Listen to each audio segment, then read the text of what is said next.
G'day guys, and today it's time for another Australian focused coronavirus update. Now, as I touched on previously in my last video, the Australian government is reopening Christmas Island, the infamous offshore refugee detention facility, in order to house and quarantine individuals coming from China. There are at this time 600 Australians in the very heavily infected Hubei province in China, and obviously the Australian government, as a duty to its citizens, wants to get them out and get them away from this infectious disease. But on the other hand, they don't want to bring them onto the mainland and potentially infect a lot of people, because it is highly likely that some of these 600 Australians are infected and they may not even know it. And again, as I touched on in my previous videos, you can spread this virus when you are asymptomatic. There have been cases of that around the world, most noticeably in Germany, wherein a man who had a business meeting from someone with someone from China who was not showing any symptoms, no cold and flu symptoms, was able to contract the virus and spread it to 3 other people, presumably in just a business sort of situation, you know, a handshake and being in the same room together. So obviously, even though these 600 Australians, they could be screened and, you know, are you suffering from cold and flu symptoms? Well, even if they're not, they could be liable to spread the infection to the rest of Australia. So obviously we want to quarantine these people to Christmas on. Now, there's some confusion reigning at the moment whether these people would have to be footing a $1,000 bill per person to fly from China to Australia. Various branches of the government, different officials are saying yes, they will have to foot this bill. Others are saying no, they won't. It's very contradictory, and I'm sure it doesn't help the mental state of these 600 Australians, because, you know, maybe they don't have $1,000 to hand. So just typical government bureaucracy, stepping on each other's feet, and so on and so forth. Now, at this point in time, Beijing has yet to agree to the evacuation that would see Australians quarantine on Christmas Island. The Australian Treasurer said, "We're working through the issues, but we hope that approval is imminent." So the latest developments in quarantining is that Mr. Morrison, the Australian Prime Minister, has announced that non-Australians travelling from mainland China to Australia will be barred entry. You are not allowed into the country if you're flying from mainland China, if you are not one of these aforementioned 600 Chinese citizens. Additionally, it is the official advice of the Australian government that the Australian citizenship does not travel to mainland China. So we're barring people who are not Australian citizens from coming in, but as of this time, we're not stopping people from flying to China.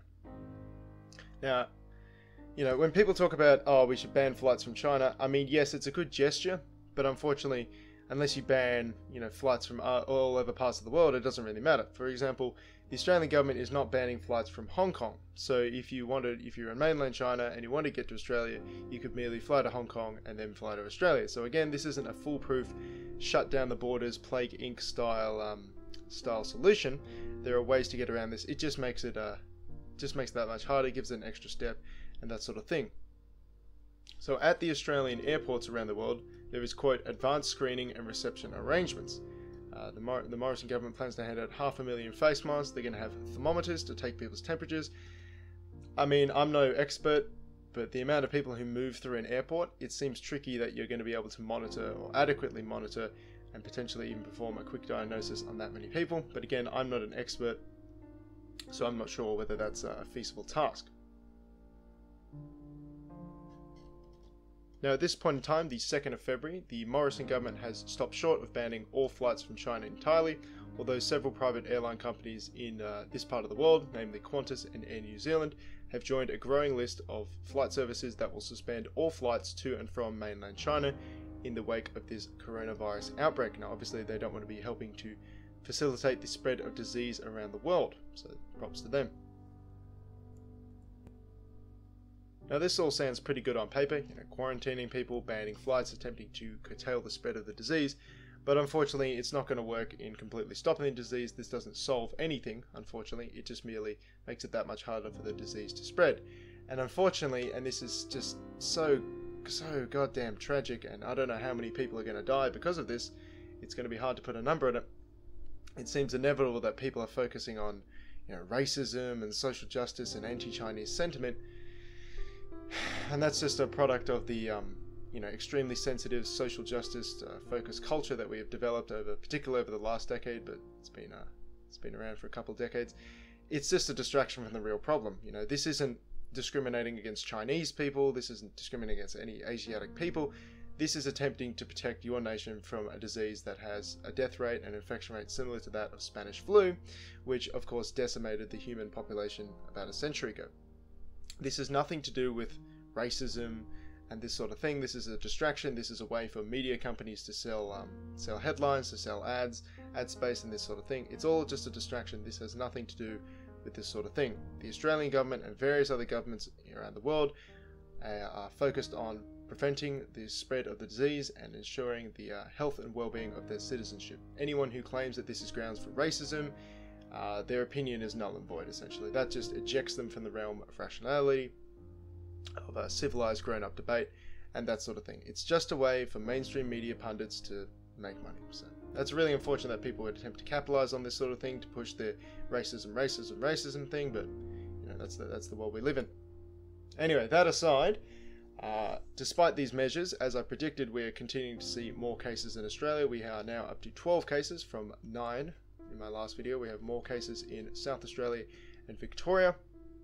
And again, I just want to reiterate, I am encouraging people who watch this video to stock up on basic supplies. If you need to quarantine yourself in your house for 2 weeks, it's better to go out and get those supplies now before there's a resource rush if there's a case in your local area. What you may find if you leave this off too late is that there's a case in your local area, you are encouraged to quarantine yourself because you may have come into contact with this individual, you get to the store to grab your 2 weeks of supplies and the shelves have been cleaned out. And you know, this might not be a death sentence, but it's certainly going to make your life a whole lot comfortable if you can't get a hold of, you know, adequate food, toilet paper, canned goods, and this sort of thing. So I would encourage anyone who's watching this video to get in a day early rather than be a minute late. Now, as I mentioned previously in my other video, I'm not an expert when it comes to stocking up, bushcraft, prepping, and this sort of stuff. So I'm not going to give out advice here because I want you to go to more authoritative source, I should say. There's plenty of good information on the internet. I think we can all sort of figure out what we need ahead of time. We're not looking for foods with high moisture and fat content because those will go off quicker than, say, dry food, tin food, and this sort of thing. Make sure you pack plenty of water. Don't forget your toilet paper. You know, that would be a comfortable couple of weeks. You only have so many pairs of socks, I imagine. You know, maybe you could cycle them out. You know, by the time one pair dries, you could use it again. But again, you don't want to be in that situation. You want to put yourself a day ahead rather than a minute behind. I encourage everyone to stock up on basic supplies if you need to quarantine yourself for, say, 2 weeks. So that's the situation as it stands in this time with regards to Australia and coronavirus. Non-Australians from China are barred from entering the country. Australian citizens from the Hubei province are looking to be brought to Australia, but they will first be quarantined on Christmas Island for 2 weeks. The Morrison government is attempting to surveil and potentially catch out people who may be infected from other parts of the world by implementing monitoring and that sort of thing at airports, handing out face masks and this sort of thing. These are good gestures, but unfortunately just the sheer amount of mass of people moving around and the fact that it can be asymptomatic and you can still infect people means that this is not going to solve the situation, merely curtail the problem. We will see an increase in the amount of cases in Australia. I can absolutely guarantee this. Even in the last few days, we've had a few more confirmed cases. And again, with this 2-week asymptomatic but yet still infectious period, there are people wandering around Australia at the moment who are infected and don't even know it. As of this, I again encourage all my followers to stock up and have 2 weeks of supplies, at least 2 weeks of supplies on hand in case of a quarantine event. And that way you can get in ahead of the crowds and not find yourself cut short and potentially in for a bad time. Thanks all for sticking around and have a good one.